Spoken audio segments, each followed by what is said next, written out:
he botched not one, two wide open dunk attempts in the same sequence. Now, I'd love to come out here and crush the guy, but I'm taking a page out of Kevin Wilde's playbook. I'm going to pluck the positive from this and not kill him for what he did last night. Here's how.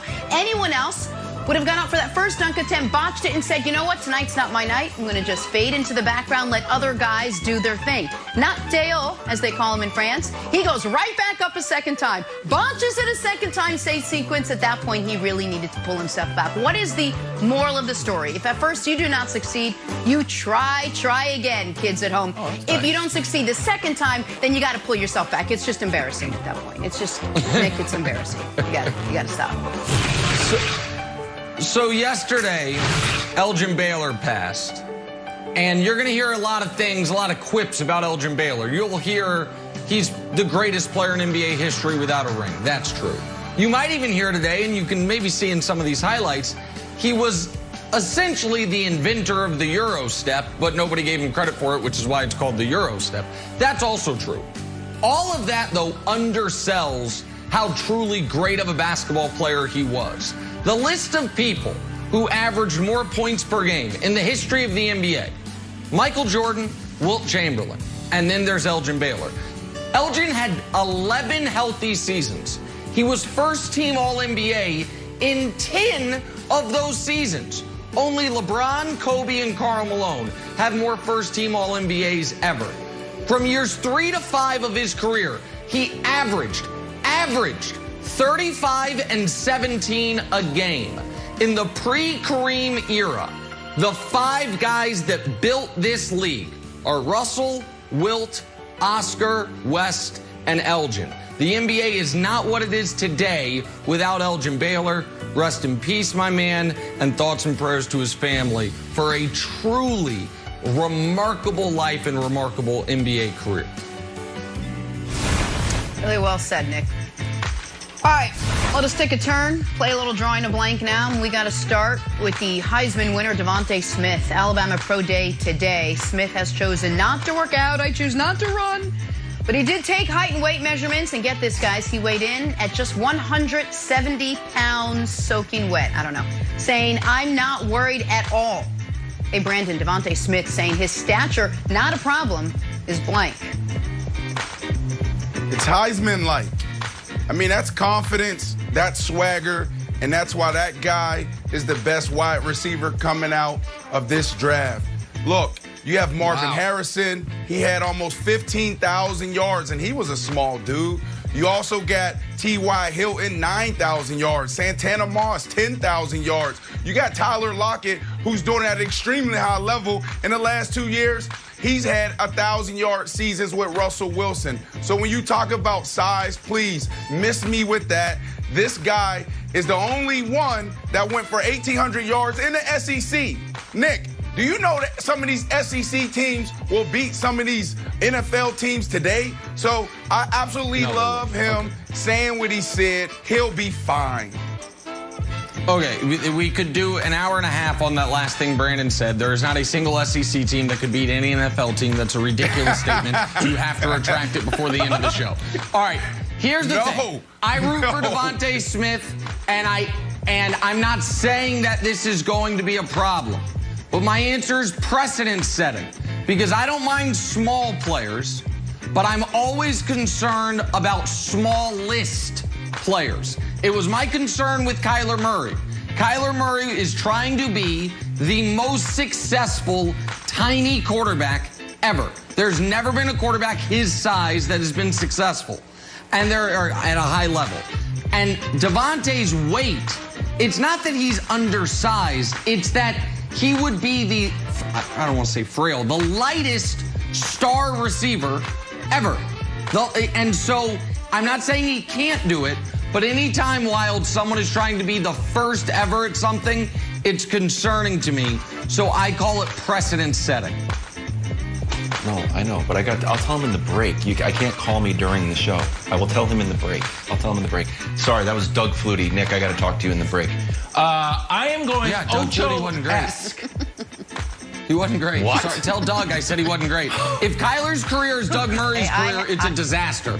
Or Doug Flutie's career. Go ahead. Doug Flutie. Flutie. Go ahead. Yeah. Cereal. Hey, sorry. Ocho said, hey, I played at 170 and I was pretty good. He's better than I was. So, but before we move on, Brandon, you are not a small receiver. Even though, and I think you're a pretty big guy, even though we've been doing the show for a year now, I still haven't met you face to face. But aren't there plays that you made, you can watch your highlights, where you're like, you know what, I got that because I physically overpowered the guy, I out-jumped the guy, I stole the ball from him. I out-muscled the guy. Aren't there specific plays, if you're a coach, that now you can't call for Devontae Smith that you could call for Brandon Marshall, and isn't that a cause for concern? Yeah, but there's also 1,000 plays that I could have had if I ran routes the way he ran routes, or if I had his speed. So it's the other way around. It's what do you want? Do you want a big receiver or do you want a little receiver? It just so happens that the dude is 160 pounds. He had 1,800 yards in the SEC. Please. Brandon, the last time you weighed 170. All right, moving on. 8th grade? 8th grade? Fourth grade. Fourth By the way, sorry, Jenna. Go ahead. all right, on to free agency now. And I was just going to make a true quip about Doug Flutie, but we'll do that second time around. NFL.com releasing their list of the top free agents still available on the open market. Fine, I'll do it. I had a poster right next to Danny Ainge of Doug Flutie. I had to say it. Jenna. I'll show a picture as proof tomorrow. Jadeveon Clowney at the top of the free agent list. That is so true. No, not what he said. What I said was true. Almost forget that Jadeveon's still out there, but he is. Hey, Brandon, Doug Flutie and Danny Ainge aside, the most intriguing remaining NFL free agent is blank. Melvin Ingram. I mean, when I saw this topic last night, I went to NFL.com and I looked at this free agent list. And not only was he on the list, I'm like, I didn't even know he was a free agent. And then he was halfway down the list. Like, the disrespect.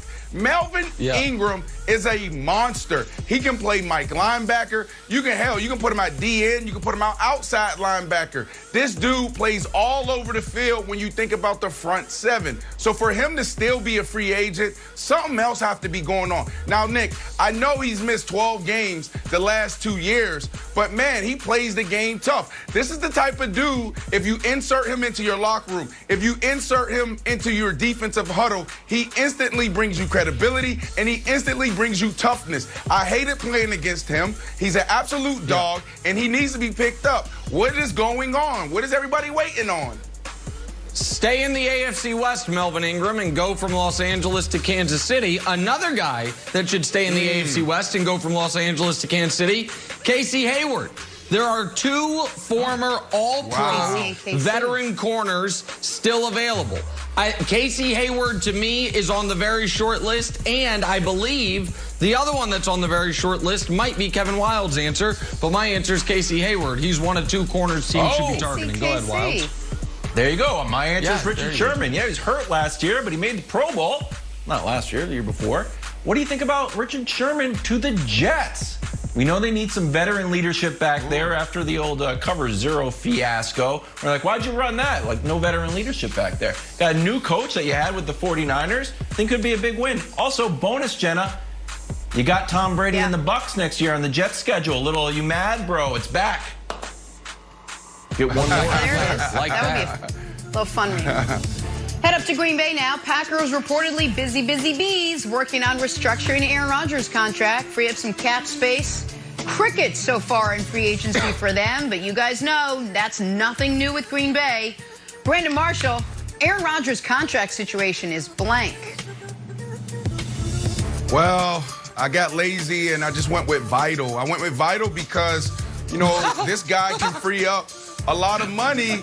And he can free up a lot of money and then you can go out and get somebody. You can go out and get, maybe a Casey Hayward, maybe a Melvin Ingram. Somebody can go on the defensive side and help you out. Yes, 100%. Started there in Green Bay and it was a nickel. Wasn't good. He got better as he went on. We used to crush him in Chicago. But anyways, I wanted to say Vital, Nick, but what are they going to do with the money? What are they going to do? Go get a backup quarterback that can't help you now? What are they going to go do? Go get a third-string offensive lineman?